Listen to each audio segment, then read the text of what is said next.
The door panel flickered like it was having a minor electrical crisis, but after 12 hours of crawling through cramped access shafts and arguing with uncooperative wiring, he didn't care enough to stop and fix it. Not tonight.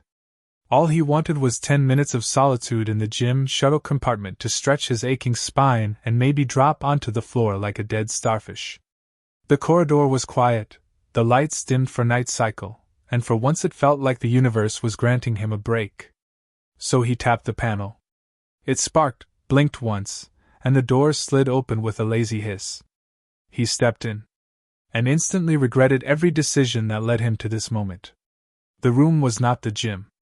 It was a glowing, misty, sweet-scented chamber filled with swirling steam, floating capsules of scented liquid, vibrating shell-like devices hovering in midair, and something positioned in the center that looked horrifyingly like a high-powered leaf blower mixed with a carnival machine. In the middle of this surreal arrangement stood an alien woman, shiny, iridescent, and very, very unclothed by human standards, leaning over a basin of glitter-filled slime. For one solid second, both of them froze. He stared. She stared. The leaf-blower thing sputtered, coughed, and then blasted a high-pressure burst of perfumed air directly into the basin. The basin exploded like a glitter bomb.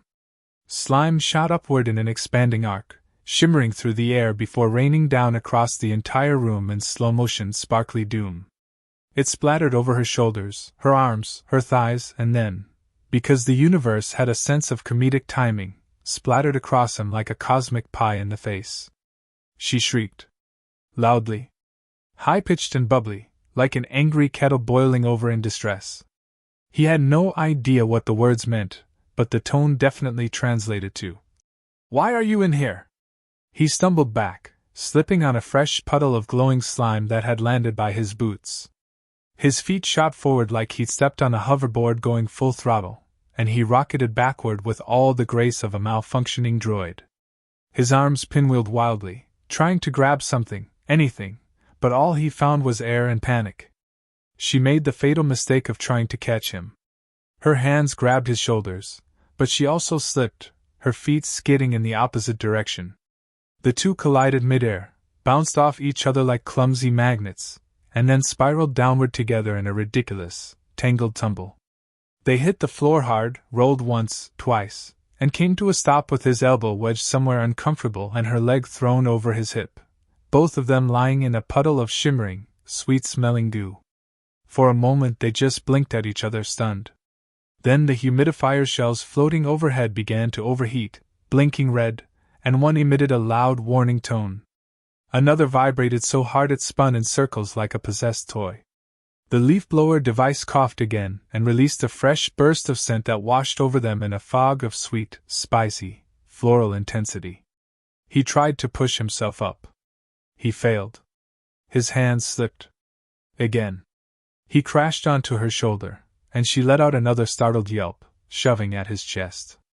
The movement caused her to slide backward, which caused him to slide forward, which caused them both to slide sideways toward the wall, leaving a shimmering streak behind them like they were space racers drifting on a neon track. They finally smacked into the wall and stayed there, both breathing hard, coated in glittery goo. She spoke first, voice trembling with mortified outrage. It sounded like bubbles popping and chime bells ringing at the same time. Definitely not good. She raised a hand, gesturing frantically toward the door and then at him, then at the mess, as if demanding an explanation for all three simultaneously. "I thought this was the gym," he said, lifting both hands in surrender, though they were so slippery it probably looked like he was trying to juggle invisible water balloons. "I didn't mean, whatever this is, I didn't mean to interrupt it." The leaf-blower device chose that moment to make things worse. A new series of blinking lights flashed across its surface. An alarm beeped in sharp bursts. A projected text in her language appeared above it, and she gasped dramatically, clutching his sleeve with sudden urgency. She pointed at the hovering text, then pointed at herself, then pointed frantically toward the corridor outside. "What? What does it say?" he asked, but he didn't need translation for the important part. The slime coating their bodies began to shimmer more intensely, as if reacting to their combined heat. The scent thickened in the air, sweet and intoxicating. The shelled devices changed color, glowing softly. The air vibrated with a faint hum. She slapped a hand to her chest, then pointed to him, then made a wide, panicky gesture outward as though indicating the entire ship. It hit him. "Oh no," he whispered. "Please tell me this isn't something chemical. Please tell me this isn't one of those alien pheromone things." Her expression made it clear, it absolutely was. And the situation was about to get a whole lot worse. Because from the hallway outside came the unmistakable sound of footsteps. Several sets of footsteps. Rapid, approaching, sniffing steps. Then voices. Low, curious, eager. And then the unmistakable sound of someone inhaling deeply and saying, "Do you smell that?" The alien woman's eyes widened. She grabbed his arm. Hard. He gulped. The footsteps grew louder. And the scent got stronger. The disaster had only just begun. She grabbed his arm with surprising strength for someone who had just slipped across the floor like a panicked octopus. Her fingers dug into his sleeve, sticky with glitter slime, trembling with adrenaline, and was that fear? He barely had time to blink before she pulled him behind a stack of folded towels as the footsteps outside the door grew louder and louder, accompanied by low murmurs and, disturbingly, sniffing sounds. Actual sniffing. Like a pack of curious animals catching a scent trail. He tried to whisper, "This is fine. Maybe they're just passing by." But she shook her head so violently that droplets of scented goo flung off her hair and landed on his cheek.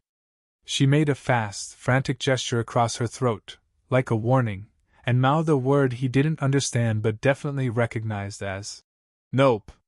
She pointed to herself, then made claws with her hands, wiggled her fingers, and then flicked her wrist in a gesture that seemed to mean, "Activated." He didn't understand the details, but the meaning was clear enough. The pheromone slime had triggered something in her biology. Something bad.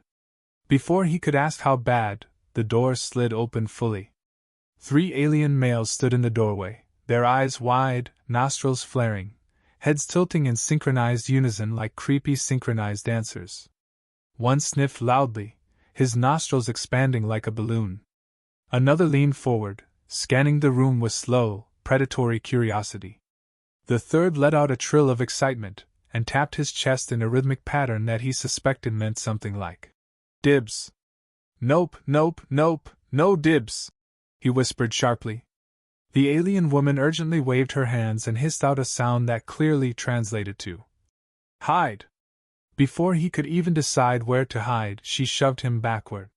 He tripped over a pile of ritual tools, shells, shimmering cloths, and what looked suspiciously like a giant feather, and stumbled deeper into the room. She darted behind him, crouching low, using him like a human shield, peeking around his waist with trembling antenna-like head ornaments quivering behind her. The males moved into the room, sniffing like hounds. The sweet, spicy scent saturated the air, growing stronger by the second. He realized with horror that the slime on his skin was heating, reacting to his body temperature, and releasing more pheromone mist. "Oh great," he muttered under his breath. "I'm basically a walking bottle of alien perfume." She tugged on his sleeve, trying to get his attention. She pointed to the door, then at the approaching crew, then made a run gesture. Before he could argue or even brace himself, she grabbed his wrist and bolted forward, dragging him along like a malfunctioning sled. He skidded across the slime-coated floor, nearly losing his balance again, but somehow managed to stay upright as they burst past the alien males. The crew snapped their heads toward her like they just spotted a rare treasure. One stepped forward with a bouquet of hydroponic flowers he must have snatched from somewhere. Another began performing what could only be a mating dance, arms waving, hips shaking, toes tapping. A third held out a protein shake with a hopeful smile. "Are you kidding me?" he yelled as they sprinted past. "A protein shake? How is that romantic?" The dancers tried to follow, slipping in the slime they left behind, flailing and toppling over each other like excited penguins on a waxed floor. One collided with the floating humidifier shells, causing them to blast more scented mist into the hallway, making the situation exponentially worse.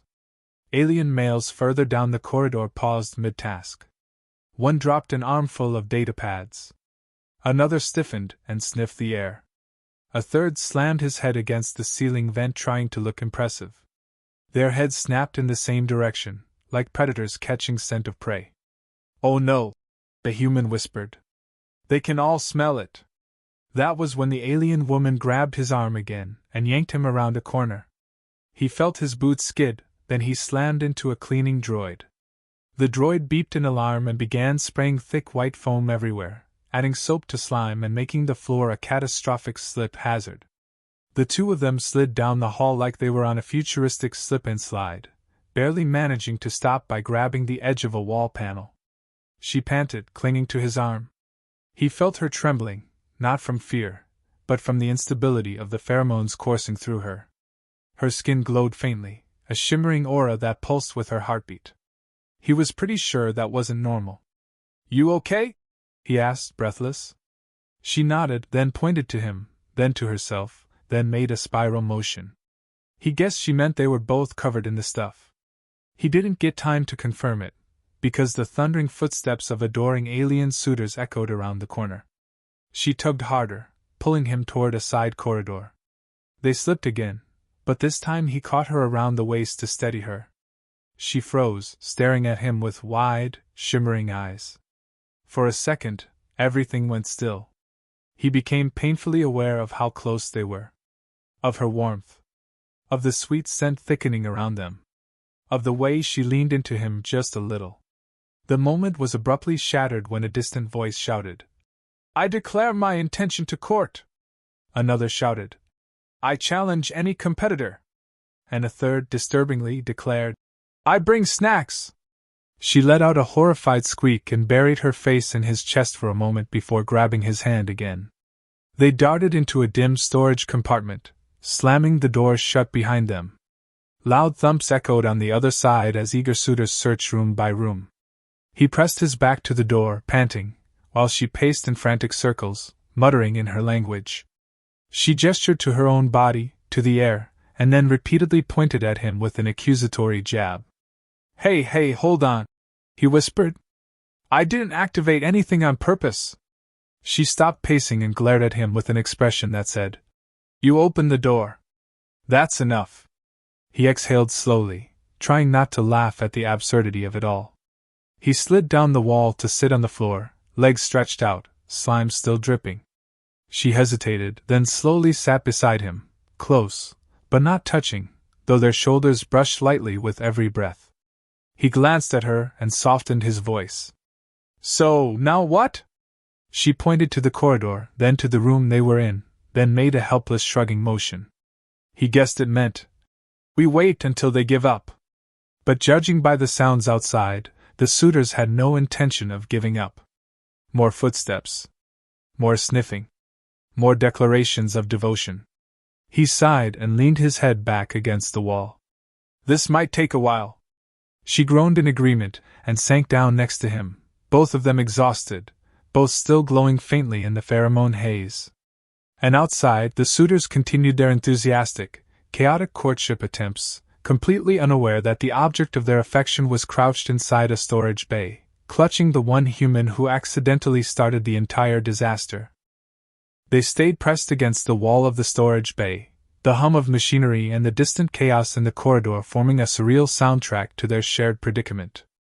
Every few seconds, the thumping of alien feet outside reminded them that the ship's male crew was still out there, sniffing, trilling, and making noises that could only be described as a mix between a mating call and a marching band.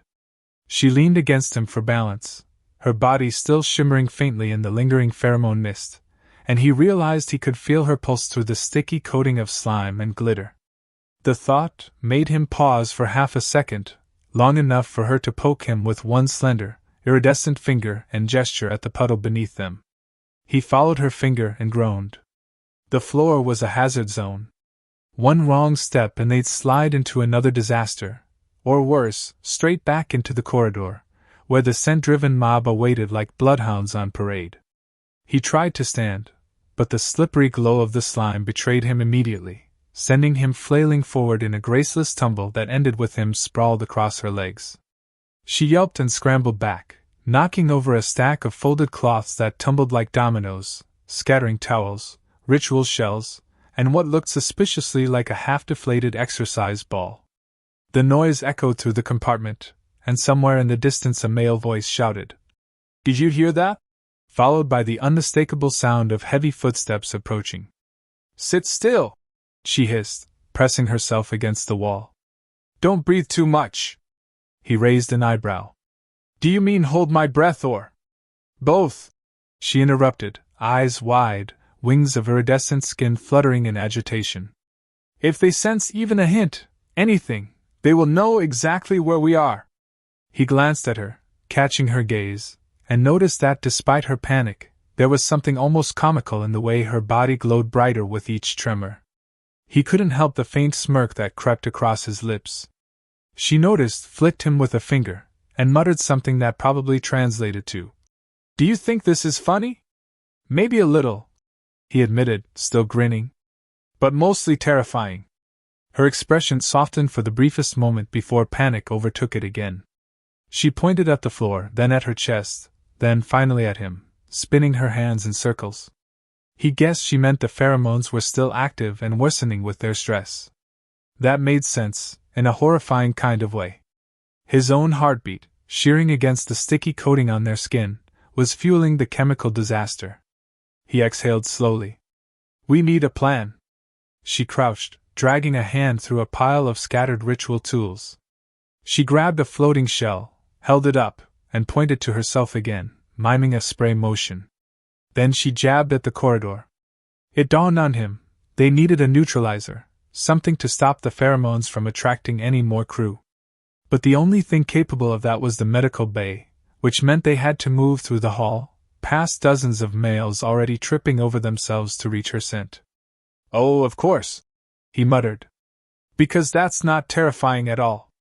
She glared, then gestured towards some stacked crates and made an exaggerated tiptoe motion. He rolled his eyes but followed her lead, lifting one slipper-covered foot and then the other, trying to move silently while balancing a body covered in sticky pheromone slime. They reached the edge of the storage bay, paused, and listened. The corridor beyond was still a circus of sniffing, whining, and dramatic exclamations. "Ready?" he whispered. She nodded, then leapt into action. Or tried to. Instead, her foot hit a stray towel, and she slid 3 feet forward, dragging him with her. They collided into a crate, knocking it over, sending it sliding across the floor with a loud crash. A distant shout erupted from the corridor, and the chaos outside intensified. "Perfect," he muttered, helping her up. "We're doing great." They edged into the corridor, trying to keep low, but the first wave of the male crew spotted them immediately. One alien lunged forward with arms outstretched. Another began spinning in a clumsy mating dance, one leg high in the air, the other knocking over a floating humidifier that sprayed scented mist into the air. They ducked behind a service panel, but not before a human male tripped over a mop bucket, screaming something about the slime hazard. They finally managed to reach a corner near the medical bay. She glanced at him, eyes wide, and motioned toward a stack of lab coats hanging on a rack. He raised an eyebrow.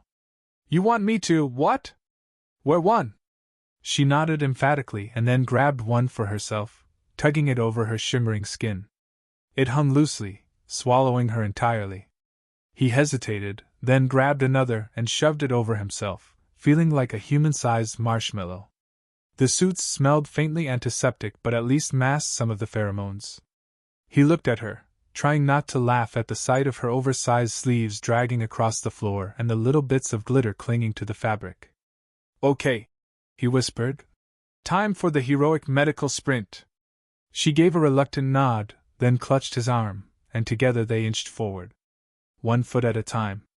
The corridor stretched before them, a gauntlet of eager noses, twitching antennae, and far too curious eyes. They ducked behind corners, rolled under railings, and froze whenever a hand or snout appeared in their line of sight. A particularly zealous alien tripped over a vent, flailing and emitting a distressed squeak. The pair paused to stifle laughter.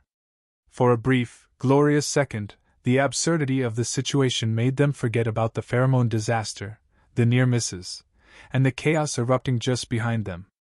Then the next male spotted her shimmering sleeve. He trilled and began a loud, booming mating chant. She yelped, and the chant echoed down the hall like a call to arms. He grabbed her hand, dragged her down another side corridor, and they ran again, feet sliding on residue, hearts pounding, until the flickering lights of the medical bay finally appeared at the end of the hall. They paused, panting, leaning against the wall, clothing damp with slime and glitter. She looked at him, exhausted, glimmering, and finally let out a long, shaky breath. He returned it. For a moment, nothing else existed. The chaos, the scents, the mob of suitors, all faded into the background. And somewhere in that fleeting pause, he realized the absurdity of the situation had done something unexpected. It had brought them together. They were on the same side now, allies against the storm of pheromones, glitter, and overly enthusiastic suitors. Somehow, in the middle of a chemical disaster, a chase, and a hallway full of lust-driven aliens, he felt a spark. A ridiculous, improbable, but undeniable spark. She glanced at him, and he caught her looking. Not at the mess, not at the slime, not at the looming danger, but at him. The thought made him blush, or at least as much as a human could under layers of glitter, slime, and oversized lab coats. He smiled faintly, trying not to laugh.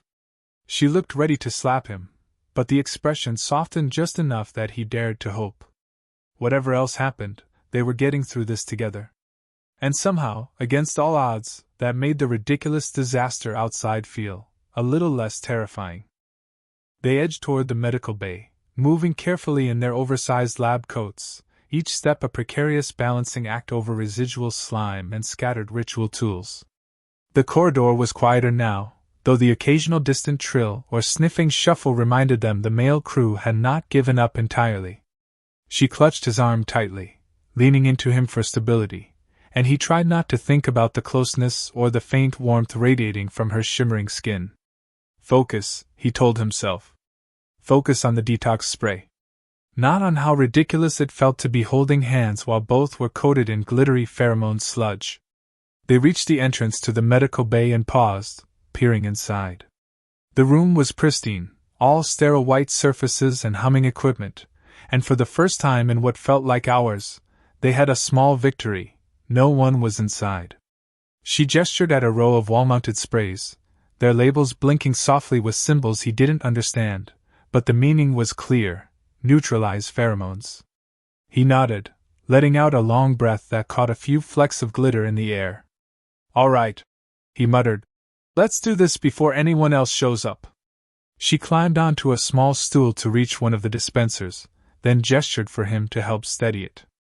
Together they lifted the spray, both pressing hands to the smooth surface. The nozzle clicked, a faint hiss of compressed mist filling the air, and immediately the sweet, overwhelming aroma of pheromones began to fade. Tiny glimmers of slime started to evaporate, dissipating into harmless, sparkling particles that floated lazily to the floor. He glanced at her, noticing her chest rising and falling in relief, her shoulders easing from their tense coil. Almost done, he said softly. Just a little more. She nodded, but as they worked side by side, their bodies pressed close again, he felt the warmth of her arm against his. He could sense her trembling, not from fear, but from the intensity of the situation and the lingering chemical reaction. He realized, with a mix of embarrassment and awe, that this ridiculous disaster had forced them into a kind of intimacy neither had expected. The spray finished with a soft puff, and the last traces of pheromones evaporated into nothing. The room's sterile air replaced the thick, intoxicating haze, and he finally allowed himself to relax slightly. She exhaled audibly beside him, brushing her hands along her shimmering sleeves to remove the last clumps of slime. He attempted the same, grimacing as the sticky remnants clung stubbornly to his own lab coat. A sudden noise made both of them jump. The door banged open, and the male crew poured in, looking triumphant, or as close as one could look while fainting in waves. One toppled over a medical cart. Another slid across the floor and landed with a loud squeal on a cushioned examination table. The pheromones were gone, leaving the crew confused and disoriented rather than aggressively amorous. She blinked at the spectacle, and he blinked too, unable to hold back a laugh. "Guess we're safe, for now," he whispered. She nodded, allowing herself a small smile. "Thanks for sticking with me." He shrugged, though he felt his heart hammer a little. "Hey, someone had to stop you from being mobbed by the entire male crew. That seemed necessary." Her smile widened faintly, and for the first time, there was a softness in her expression that wasn't panic or irritation. She gestured to the lab coats, then at herself, and finally tapped his chest with a small, iridescent finger, a playful glimmer in her eye. He laughed, realizing she was teasing him about their ridiculous disguises. "Dinner?" she asked suddenly, in that quiet, almost shy way that made him freeze for half a second. He blinked. "Dinner?" She nodded, looking at him expectantly. "Not a ritual, not a chase, not another accidental pheromone disaster. Just dinner. You and me." He grinned, feeling a weight lift off his shoulders. "Yeah," he said, still catching his breath. "I'd like that. And I promise I'll knock next time before opening any doors." She tilted her head, laughing softly at his earnestness. "I might accidentally leave the door open again." They moved toward the exit of the medical bay, still covered lightly in glitter and slime residue, stepping cautiously to avoid slipping on the last stubborn puddles. Somewhere behind them, a cleaning droid whirred to life, its sensors detecting remnants of the earlier chaos. It beeped cheerfully and began spraying foam, oblivious to the narrative stakes. Before either of them could react, the foam hit their legs, covering them in slippery bubbles. He groaned. She laughed, a melodic sound that bounced off the sterile walls. "Round two?" she teased, glancing up at him with sparkling eyes. He couldn't help but grin, shaking his head as the foam dripped off his shoulders. "Round two," he admitted. They stepped into the corridor, careful not to attract further attention, moving past the fallen suitors and toppled equipment. The ship's lights reflected off her iridescent skin and the faint glitter coating his lab coat, casting both of them in a surreal, almost magical glow. Despite the absurdity of the situation, he felt a genuine warmth in his chest. This was chaos, this was comedy, this was a disaster, but somehow it was theirs. She linked her arm through his as they walked, shoulders brushing, the faint residue of slime still clinging to their sleeves. The corridor stretched ahead, quiet now, as if the ship itself had taken a moment to recover from the pheromone-induced frenzy. Somewhere down the hall, a male crew member let out a confused groan, still trying to make sense of the events. He ignored it, focusing instead on the small, almost imperceptible squeeze she gave his arm. He realized something he hadn't expected amidst the chaos. He actually enjoyed her presence, more than he had thought possible given the circumstances. The absurdity, the danger, the mess, it had created a bond, a spark of connection that neither slime nor chasing mobs could erase. They reached the elevator bay, pausing before stepping inside. She glanced at him, playful yet sincere. "So, dinner? For real?" "For real," he said, smiling. "And next time, I'll try to avoid accidentally triggering any interspecies disasters." She laughed softly, a sound that made him grin wider. "No promises, human," she said, nudging him lightly. As the elevator doors closed, the cleaning droid trundled past, still spraying foam, leaving a trail of bubbles in their wake. He shook his head, laughing, and she laughed too, the sound mingling with the faint hum of the ship. Chaos, foam, glitter, pheromones, none of it mattered anymore. They had survived, together, and somehow, improbably, in the middle of interstellar absurdity, a first step towards something real had begun. And as they rode the elevator down, shoulders brushing, both still sticky with remnants of the day's disasters, he realized with a grin that maybe walking into the wrong room had been the best mistake of his life.